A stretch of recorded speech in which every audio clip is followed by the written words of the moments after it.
हर दिन काफ़ी कुछ सीखने को मिला और कॉमेडी बहुत डिफिकल्ट है यार, मतलब बहुत ज़्यादा अगर आपकी टाइमिंग गलत हो गई या आप कॉमेडी करने की कोशिश कर रहे हो और लोगों को हंसी नहीं आ रही, तो बहुत बहुत चीज़ों का काम करना ज़रूरी है और स्पेशली आपके को एक्टर्स का आपके साथ होना बहुत ज़रूरी है। एंड लकीली जितने भी मेरे सारे को एक्टर्स थे सब इतने सिक्योर एक्टर्स हैं कि सब मेक श्योर करते हैं कि आपकी परफॉर्मेंस ज़्यादा अच्छी लगे, क्योंकि सबको पता है कि अगर सीन काम करेगा तो ही फिल्म काम करेगी, ये नहीं कि अगर हमारी परफॉर्मेंस अच्छी हुई तो ही फिल्म अच्छी लगेगी। तो बहुत ऐसे लोगों का होना साथ में बहुत बहुत इम्पोर्टेंट है। आई थिंक इसी वजह से ये फिल्म जो है बन पाई है इतनी अच्छी। Thank you. Thank you. Hi, Raj Vipul sir here. Hi, Kunal from IWM Buzz. It feels amazing. Of course, the trailer बहुत अच्छा था. लेकिन आप दोनों को देख के, मुबीन सर को देख के, अर्चना को देख के, it's a comedy circus reunion. So I'm the biggest fan, obviously. My question to you is obviously, जैसे हमने कहा कि you have these people now finally working with you, Raj. You've done 2 films earlier as director and produced भी आपने की. Why was this film the reason that you managed to get these amazing comedy superstars on the screen for pivotal roles and not earlier then? So Vipul sir के साथ मैंने comedy circus किया 8 साल हम लोगों ने किया। मुबीन के साथ काम किया, बाकी अर्चना जी हमारी जज रही है इतने सारे शोज़ में, इतने सारे एपिसोड्स में हम लोगों ने किया।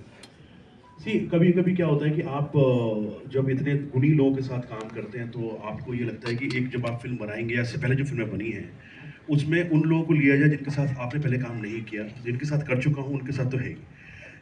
राज एंड तृप्ति ये ऐसे हम कैरेक्टर जो हमने बनाए थे उनमें ये इतने ज़्यादा परफेक्ट फिट हुए हैं कि ये उस किस्म के कलाकार हैं कि आप इनको एक कैरेक्टर दीजिए वो किसी भी उसमें ढलने को तैयार हो जाते हैं। तो ये सब जो सीखा है टीवी से, टेलीविज़न से, और ये जजमेंट जो है कि ये लिखेंगे या करेंगे तो हंसी आएगी, उसके लिए हमारे पास एक मशीन थी अर्चना नाम की। तो हम उससे ना सब फिल्टर करके निकाल के लेके आते थे कि भाई आप ये जो चीज़ है इन पे अप्लाई कर दो, ये चलेगी। तो वहाँ से वो सब जो चीज़ें सीखी, और ये दोनों ने विकी विद्या इतना बढ़िया कि आप जब फिल्म देखेंगे आपको पता लगेगा। आपने ट्रेलर देखा होगा, उसमें कितना दोनों की केमिस्ट्री कितनी अच्छी लग रही है, दोनों खूबसूरत बड़े लग रहे हैं। तो ये वहीं से सब चीज़ें निकल के आई हैं। और ये वो रीयूनियन वाली जो आपने बात की है, कई और भी कलाकार हैं जो अभी आज आ नहीं पाए हैं, वो भी हमारे कॉमेडी सर्कस में थे। तो आई एम श्योर ये तब का जो बोया था वो अब काट रहा था। आई थिंक राज ने जवाब दे दिया, मतलब अटकेगा तो मैं आगे बोलूँगा, बट सेम जो बोला। Thank you. Hello Raj, Dainik Bhaskar agent. मैं आपसे पूछना चाहूँगी कि थ्रिलर, मेलोड्रामा और एक्शन से क्या मुश्किल रहता है कॉमेडी? ये कॉमेडी आई वुड से सर्टेनली आई थिंक सबसे टफ जॉनरा है, क्योंकि वो या तो आपको आता है या नहीं आता है।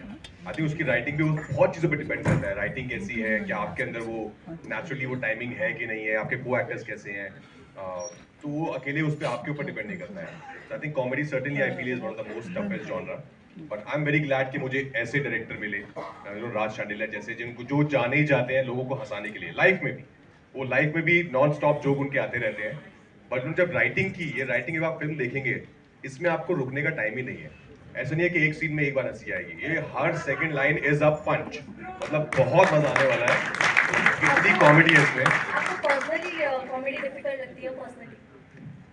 पर्सनली तो मुझे सब कुछ डिफिकल्ट लगता है, बहुत डिफिकल्ट है। किसी भी फिल्म के स्टार्ट से पहले बहुत नर्वस हो जाता हूँ मैं कि अभी ये नया कुछ है, ये कैसे होगा। तो I won't say anything which I would say I find easy. Everything is very tough. If you have to do it with sincerity and your intention is right, then everything is difficult. Hi, Samina here from Zoom channel. My question is to Bhushan ji. It's regarding Malika Sherawat, and after a very long time, we are seeing her, and like of course, like we have seen the central side of hers, and now you have got her in the comic timing. The last was Welcome, where we really like relished her role. So how was it like getting her on board? I think this was Raj's idea कि मलिका शेरावत को वापस लेके आते हैं, come back कराते हैं, because काफ़ी time से she has not done this kind of role, specific this kind of role. तो राज आप बताओ। राज की फैंटेसी आप फिर सक्सेसफुल होते तो आपको लगता है कि देखिए वोट तेरे मेरी सी देखिए, मैं बताऊँ क्या एक मिडिल क्लास फैमिली की हमने फिल्म बनाई है, उसमें जितना हो सकता था मैंने ये यूज़ किया है, राजकुमार, मल्लिका, शाह, बड़े बड़े नाम, ताकि फिल्म अमीर थोड़ी सी। तो मल्लिका को लाने का रीज़न ये था कि ये जो किरदार में लिखा है, ये मल्लिका पे बहुत सूट करता है। उन्होंने, क्योंकि जिस किस्म का ये किरदार है, उस वक्त की मॉडर्न लड़की जिस किस्म की होती थी, वो मल्लिका के ऊपर बहुत तरीके से आया है, इसलिए उनको कास्ट किया है। अदरवाइज मेरा उनसे कोई ताल्लुक नहीं है। मेरा कोई बिल पारिवारिक फिल्म 97% पारिवारिक है, 3% महापारिवारिक है, और ये जो महापारिवारिक है मैंने मल्लिका के चक्कर में ही डाला है। Hello.